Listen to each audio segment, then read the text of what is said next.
Ever feel like your business is one big idea away from soaring, but you're stuck because you can't get the funding you need? Well, you're not alone. The process can be daunting, confusing, and leave many business owners feeling stuck and frustrated. But don't worry, we've got you covered today. We're bringing two experts who know exactly how to help you navigate the challenges. Matthew Meehan and Luigi Rosabianca,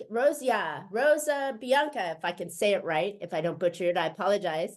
Will share their insights and strategies to help you unlock the capital you need to thrive.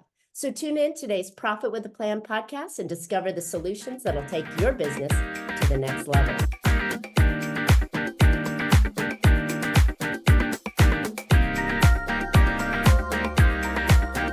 Hey entrepreneurs, are you trying to make bigger profits in your small business? If you're like most of us business owners, increasing your profitability is always on your mind. And you're probably looking for ways to grow your revenue while growing your company. Well, you found a podcast that shares ideas to help you do just that. I'm Marcia Riner, known as the Profit Booster and a business growth strategist. I've helped tons of small business owners to establish and implement a tangible plan that guarantees increased profitability, guide your growth, and plans for your future exit.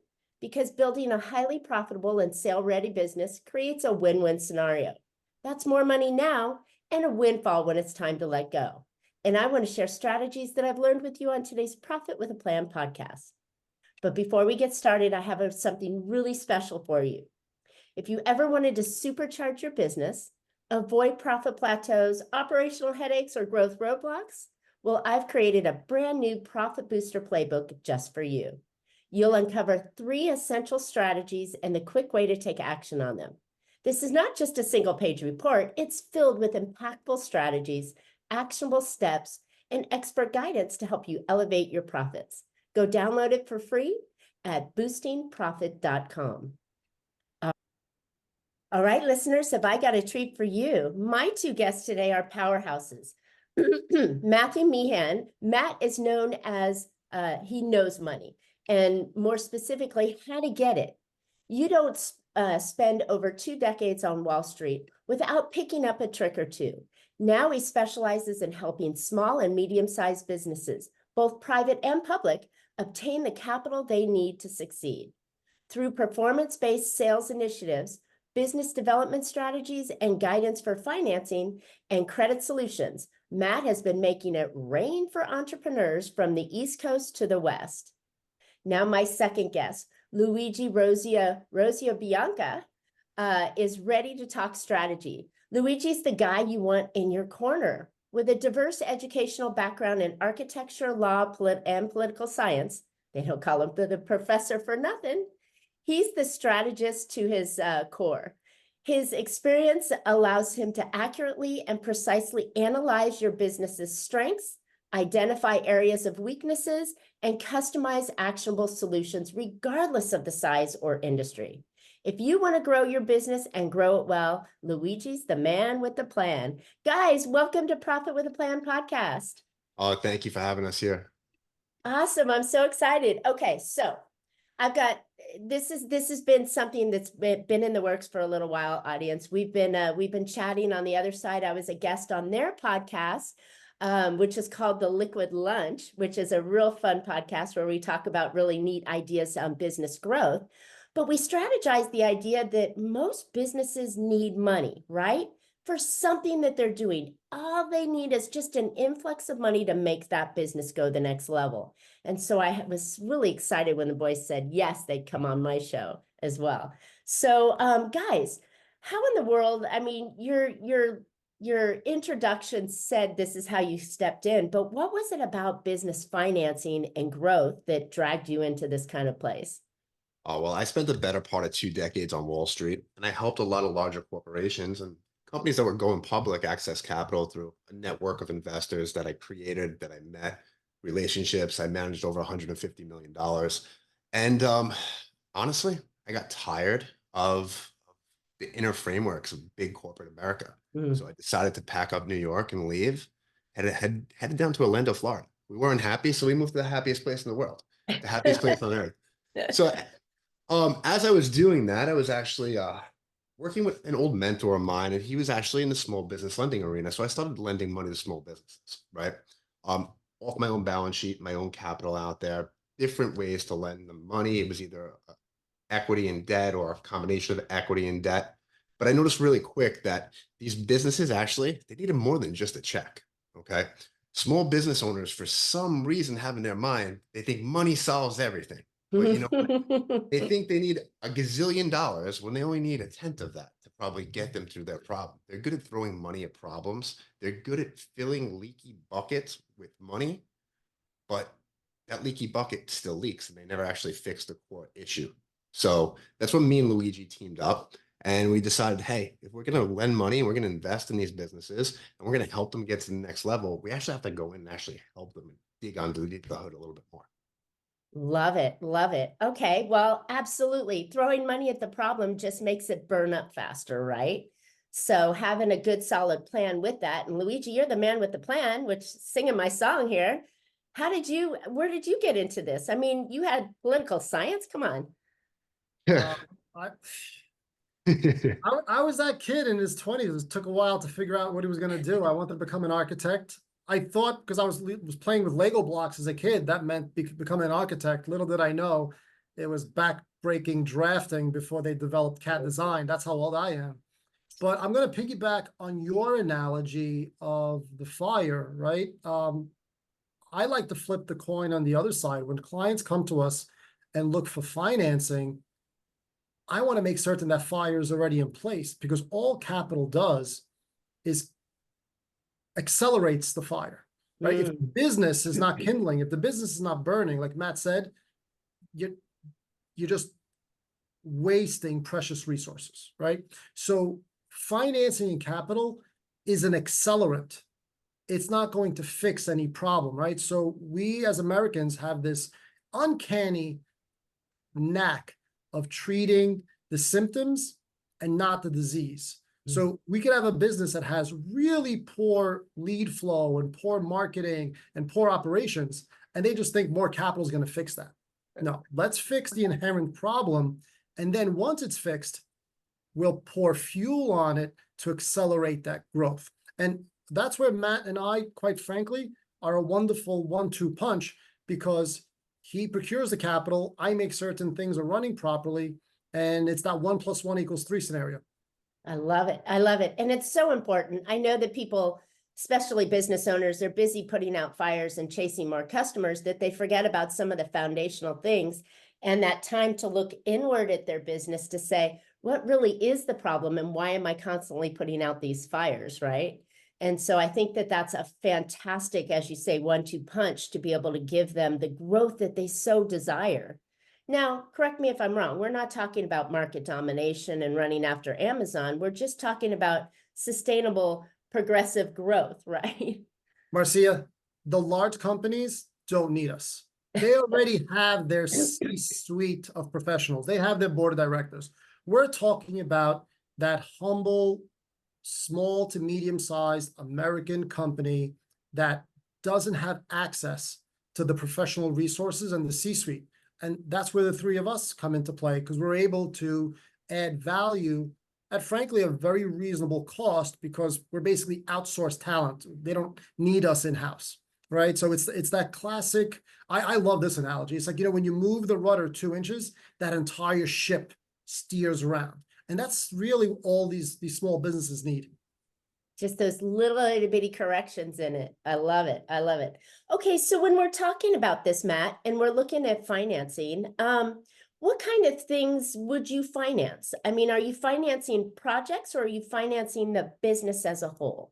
You can finance it all, right? It just depends on where you need to be. You know, unfortunately, everybody hears these Silicon Valley stories and, you know, they think that they can go out and they can raise money and they never have to make a profit. Well, Sure, truth of the those matter, are the unicorns, right? yeah, truth of the matter is that's not real life. Yeah, they're getting tons of money and they're burning tons of money. The investors don't care because they're investing in 100 different companies, hoping 100, if not 1,000, hoping one works out, right? That one unicorn can change the investor's portfolio so they can afford to lose. What they don't tell you is those 1,000 business owners, that the 999 that lost, the portfolio managers, the venture capital funds, they really don't care about that. right? Mm, So this is where this just throwing money at a problem, we need more money to grow at all costs. It's not right, right? When a company is growing, you need to manage the momentum properly, right? But how do you get the money to get started, right? That's what everybody wants to know. How do I get money? Well, it's really simple. And you said it before, the foundation needs to be built properly, right? mm, Too many people get into business. The auto mechanic knows how to fix cars. A construction worker can build a house. The cobbler, guess what? The cobbler can make shoes, but his kids' shoes usually have holes in it, right? At the end of the day. Well, they're really good at what they do, but they may not be good at business. And I don't mm. say this to be harsh, but it's just the reality. Doctors are not good at financials. I know this for a fact. I had a ton of them as clients. I still have them as clients, right? But I can't diagnose cold, let alone a serious health issue, right? They are so busy working with patients. I mean, have you been to a doctor's office? They're in, they're out. You get 15 Right. minutes with them and they're on to the next one because that's how they make their money.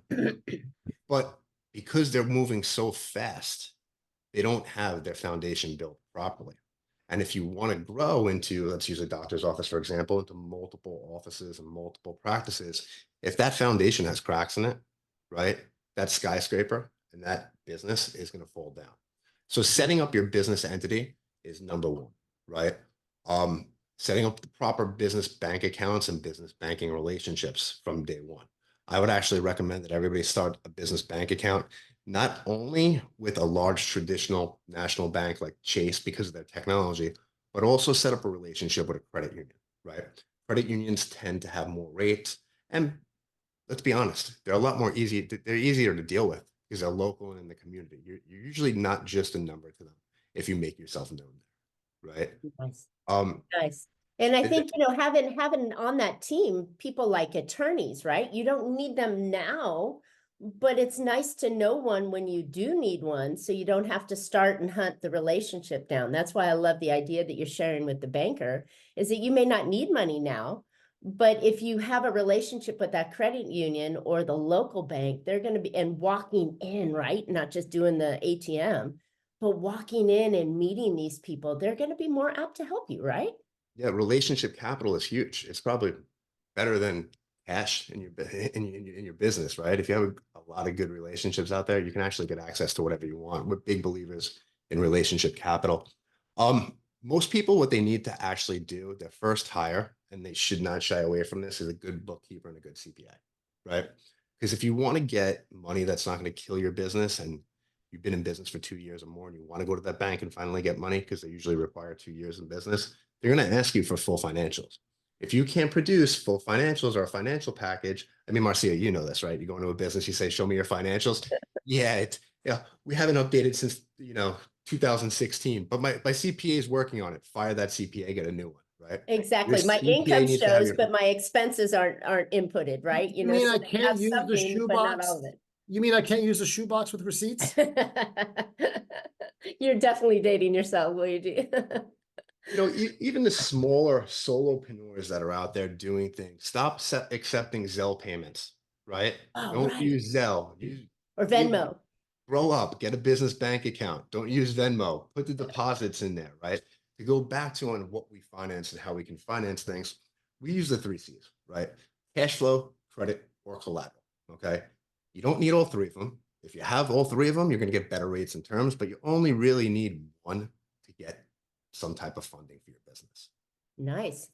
You know, Nice. That opens the door for a lot of growing businesses because, I mean, come on, we got you business owners. We know that every dollar in your household is in that company, right? So you don't have the luxury to say, oh, well, I've got a little extra reserve over here, which is probably, a pipe dream. You're putting all your blood, sweat, tears, nights, weekends, savings into that business to grow it. So having opportunities, as Matt just mentioned, that you need one of those three, right?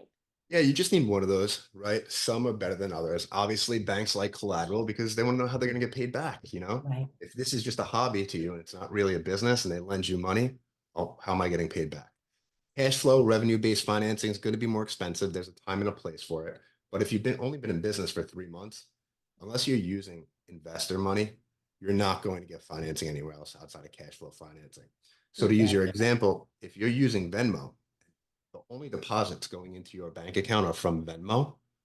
No cash flow lender is even going to look at you. I don't care if you're doing 100,000 a month in deposits. They're just going to not think it's real. It's just not widely accepted at this time, right? Got it. Um, Collateral, I think obviously. hang on a second. Let's talk about the cash flow one more step. So if I've got a young business, say it's under a year old or maybe even just a little over a year, and they've just secured a longer term contract, right? Where this company is going to agree to buy their product consistently for a year. That's future cash flow, right? So that's something that can do that, or subscriptions that are promised but not paid yet. Is that something that can be counted? So it's going to depend, right? And I say this because who is the end purchaser? Is it just a bunch of consumers? It's going to be harder Right. to do. If it's a larger corporation that's giving you a purchase order, that's going to be tough because in order to fulfill that purchase order, you're going to need financing to get the purchase, to get the materials for the purchase and put it together, right? So you in a younger business, it's going to be hard to get purchase order financing, right? Let's Okay. just, I know everybody sees that on Shark Tank and everything else, but Right. Come on. yeah. 10 times EBITDA, right? But Okay. purchase order financing, yeah. Cash flow, when I say cash flow and revenue-based financing, it's the amount of money that you deposit in and out of your account every single month, right? Okay. So these cash flow-based lenders out there, what they'll do is it's a very, here's a loose formula for you to use. They'll give you 10% of your annual revenue, right? So as long as you don't have a lot of negative days, you're managing your bank account properly, right? There's money going in and out. They really want to see over $15,000 a month go in and out. And they'll give you, let's say, $15,000, right? To start you off.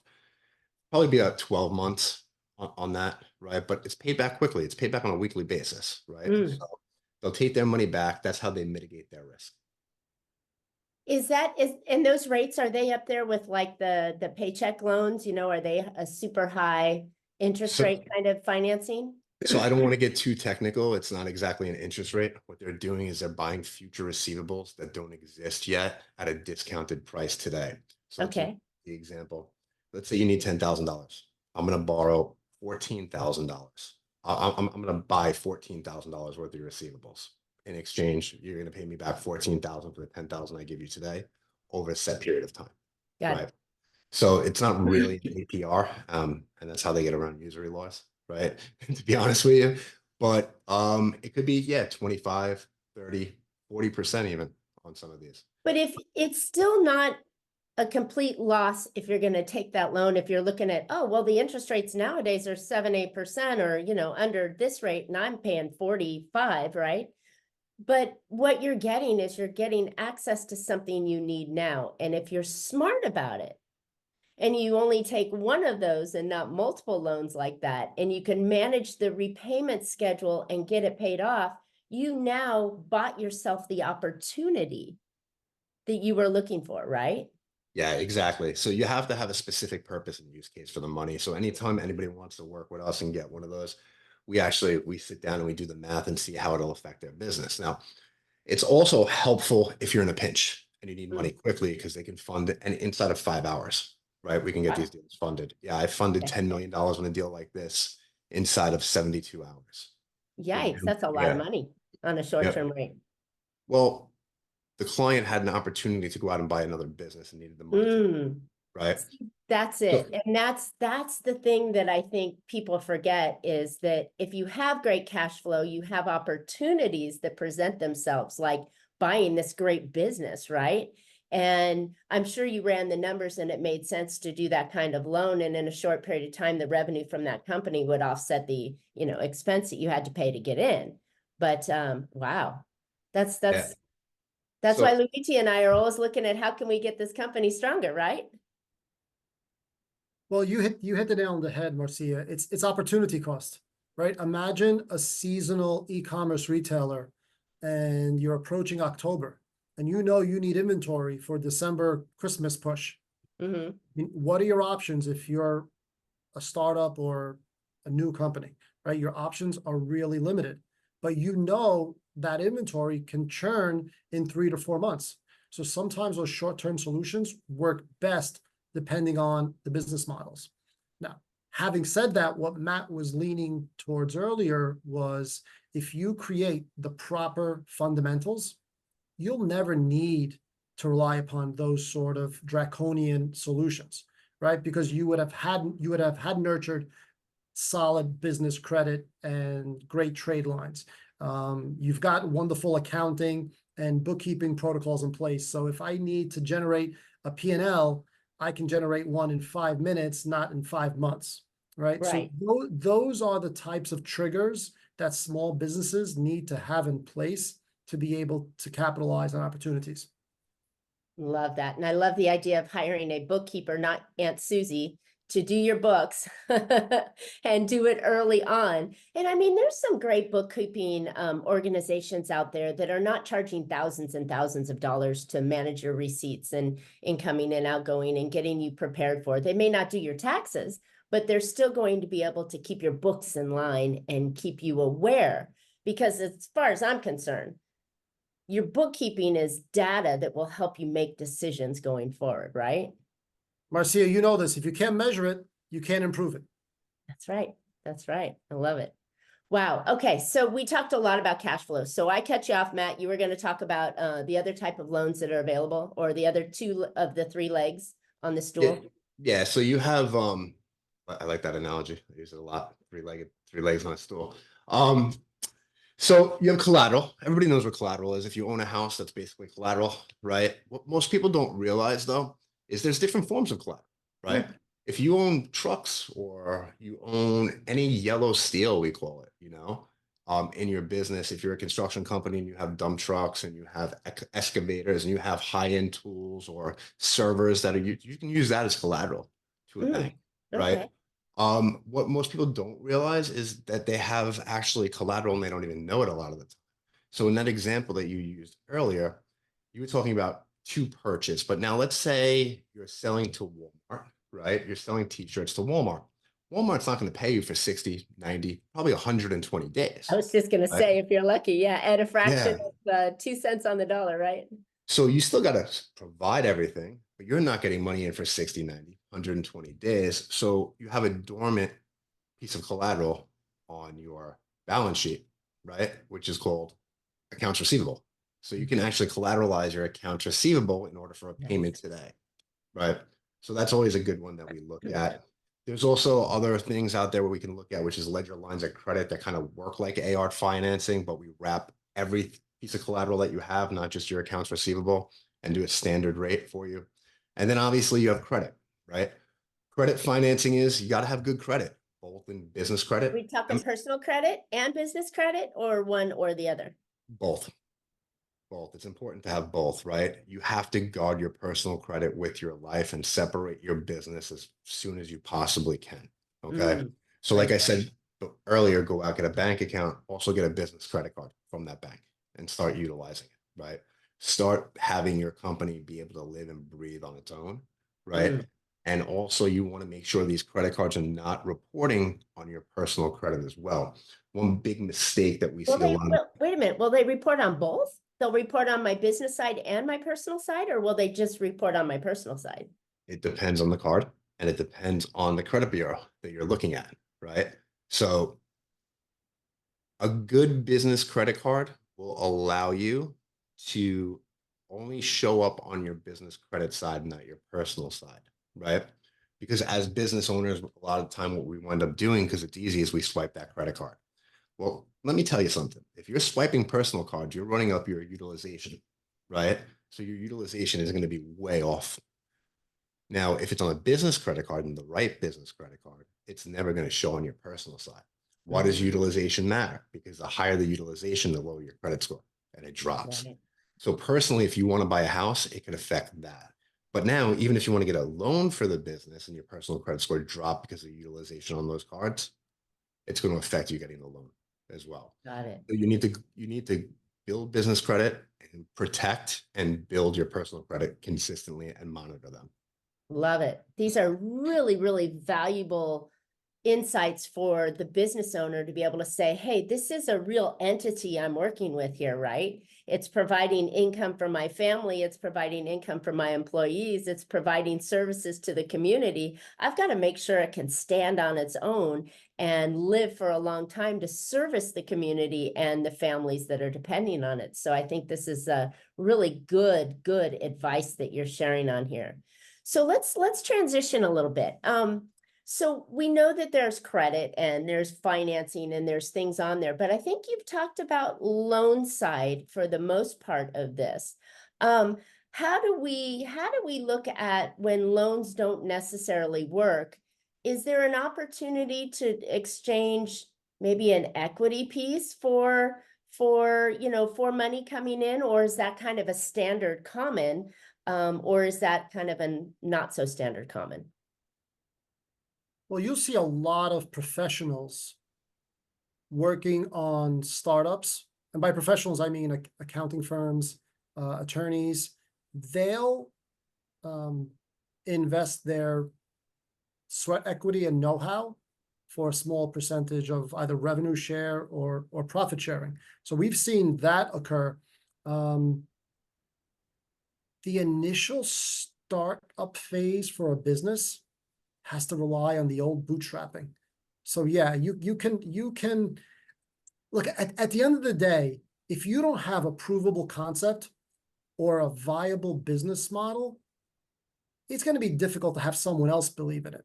So as soon as someone tells me, well, I need you to invest in my business. Well, how much money have you put up? Oh, well, I need you to invest in my business. Well, when you have no skin in the game and you haven't even attempted to bootstrap, think of what the bootstrapping does. It allows you to work through the problems. It allows you to smooth the kinks, right? You're ironing things out. If you haven't done that yourself, how dare you ask someone else to help you work it out for you? Exactly. Right? So that's the critical part of the business. So I don't think anyone should invest in a company until they've attempted to bootstrap, because in that bootstrapping process, you've perfected your business model. Right. But say we're a few years going, we've got some revenue going, so we're beyond the bootstrap, but we're trying Now to we're get to talking. that next scale, right? So most of my audience is already in momentum and they've already done the basic off of that. But so now we're scaling, we're going to that next level. I need to buy some additional equipment, or maybe I want to buy the warehouse, or something along that line that's going to really move me into that next level. Are we looking at equity positions often? Well, that really depends on where the business is. Maybe it's not equity, maybe it's profit sharing for a limited amount of time, right? Maybe in exchange for me lending you money, I'll give you a lower rate. You'll give me a warrant in the company, right? I'll take that warrant and it'll be exercisable, or I can put the warrant to you at a certain amount of time. But it's not just about the capital. This is where we actually roll up our sleeves and get strategic with the company itself. We're only going to do this with companies we know we could add value to. Okay, that's number one. If you come to me and you're looking like you're trading at liquidation value, right? But you do have a good team and you just can't afford us, because not everybody can afford us. It's just the way it is. And I like the company, and I like you, more importantly, is what it comes down to. I'm industry agnostic. You hear this, it's cliche, but it's really the truth. You bet on the jockey, not on the horse, right? It's so cliche, but it's also so true at the same time. We just did a deal with a person down in South Florida. They're a younger person. They have like 4 or 5 people working with them. Again, they couldn't get lending anywhere else. There was just something about them. I called Luigi up. I'm like, we're going to do this deal, right? And it's been great ever since. So we took a small piece of equity inside the company, and it'll grow as his line grows with us as well. Nice. And I think that's that says a lot for the owner, but it also says a lot for you guys as characters. You're not just, I'm not just walking into Chase Bank and saying, hey, can I have $1 million to invest in my company and grow it? They're going to want to see that I don't need $1 million before they give me $1 million, right? That I've got all the resources and things put in place. But a company like yours, you're going to look between the trees, underneath the sheets, and kind of go, well, let's see how we can make this work. And you have more than one opportunity to do it, and different angles. And you could, even with the right, situation, help a company out, which Well, is the fantastic. whole idea is to, just put them on the right track so they can get bankable financing, right? And if the owner is coachable, right, that's really what it comes down to, and they listen to you, we know how we're going to have an exit for our money and our time spent in. So we're old school. Look, we don't believe we should get paid until the work is done. But the question to them is, where do I find this money to get you out at the end of the day? So we have a whole path to put them on. Call it the revenue roadmap. Love it. Love it. Marcia, there are also some opportunities out there, especially in these highly fractured industries. Oh boy, where do we start? HVAC companies, right? HVAC and plumbers, typical 3 to 5 man team, right? So let me give you a scenario. You've got one firm that only does installation and construction. We have another firm that does maintenance, right? Lovely recurring revenue. Those two are marriages made in heaven, right? Veterinarian practices. I mean, every veterinarian practice in America is the sole vet with maybe one assistant, right? And how Right. far can you grow? How far will you travel with your dog to be treated? Half Not hour, very far. maybe 40 minutes, right? Depends where. How can you possibly grow? You can only grow geographically, right? Mhm. I mean, I could go on and on. So there are certain accounting practices, Exactly. right? Yep. Tell me one publicly traded accounting practice. They don't exist. They're fractured, right? Mhm. Big ego, unga bunga. I am CPA. I know best. I know one partner. Okay, great. But the opportunities are there because you have a bookkeeping company, you have an accounting practice, maybe you have a tax planning practice. So your idea of the revenue sharing and the equity partnership, let's take that conversation a step further, right? Let's take these highly fractured industry and create these marriages made in heaven. I mean, this is like old-fashioned arranged marriage in 2024. I love that. I love it. I love these ideas because this is really truly where that company, that guy, the business owner is living in this tunnel and only seeing what they can do rather the opportunities that the industry could provide them. And if, like you said, partnering or fracturing out and building new, I think it's fantastic. The opportunities are huge, which is what excites me as a growth strategist. What can we do, and how can it roll out with those ideas? But the best part about that is if it's like Luigi said, a 3-person shop, they're trading at SDE, right? Basically what the owner's taking out of the company. If we can roll them up into another company, we're not going from 1 to 1. We're going from 1 to 4, right? Mhm. So if they're a little bit patient holding on, the revenue stream goes up. We can get a higher multiple, which means a higher exit for them at the end of the day. Exactly, exactly. And I love the analogy. Would you rather have 100% of one, or would you rather have 50% of a dozen? Right. It's still more. It's no less number on top, but you're getting more, and you're creating something that's sustainable and can continue for the years to come. Love it. All right, boys, this has been, I mean, we could talk, we could probably do a dozen of these conversations on different pillars inside of your two companies or your company and the way that you help. But time is important. So where can listeners find out more about you, about financing, about the growth opportunities that you guys present, and how you're helping small businesses? Well, you can find us on our podcast. We're on Apple, every major podcast provider out there. It's the Liquid Lunch Project, or the liquidlunchproject.com is the website for the podcast. You could also find us on every social media platform there is. It is Matthew R. Meehan and Luigi Rosabianca and the Liquid Lunch Project as well. Now, what I want to do for the audience too is everybody really wants to know about financing and how do I get money. And then some people have credit issues. So we put out a free guide. It's called excuse me, it's called the Business Insiders, Small Business Insiders Guide to Financing, right? Right. It'll show you 6 ways to get funding for your business, even if you have no collateral and credit issues. You guys can just go to our website. It's www.shieldadvisorygroup.com. It's on the first page. You guys can download it for free. Utilize it. If you have any questions, feel free to reach out to me or Luigi. Love it. Love it. Super valuable thing. Even even if you don't need money now, you want to make sure that you're set up so that when you do need money, you're in a position to ask for it. And I think that's, you know, the whatever the pound an ounce of cure or whatever that analogy is. But I think you've got to prepare beforehand. Just like if you're going to sell your company, you've got to be looking at least 3 to 5 years before you want to sell it to get all your ducks in line. It's like you got to be ready beforehand. So I think Benjamin Franklin is still rolling over in his grave, dear. Thank you. I'm terrible with quotes. Terrible with quotes. So, but I mean, the concept's there, and I genuinely did it with heart, with love. So this is awesome. All right, guys. Hey, listeners, thanks for listening today. I hope you found an idea or two to put into your business that will help you be more profitable. And I know that we're all going to need financing sometime in our life, right? Unless you are that kind of unicorn that has grown a business from your bootstraps up to multi-million-dollar revenue without asking for help. Everybody needs help. It's normal. So listen to these guys, get their resources, find out what you need to do to get yourself in a better position. So when you do need those resources, you're going to be able to get it at the best price available. All right, as I mentioned before, how would you like to supercharge your business? Go ahead and download my new Profit Booster Playbook, packed with 3 profit strategies and the actionable steps that you can use to make this your most profitable year ever. Go grab it for free at boostingprofit.com.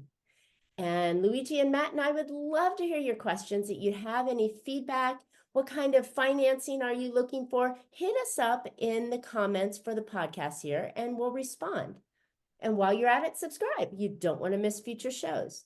And you always catch Profit with a Plan every Tuesday on all of your favorite podcast players. And we're looking forward to more great profitable information on next week's show. So until then, make your plans and profit with them. Thanks, guys. I appreciate this. Thank you for having us.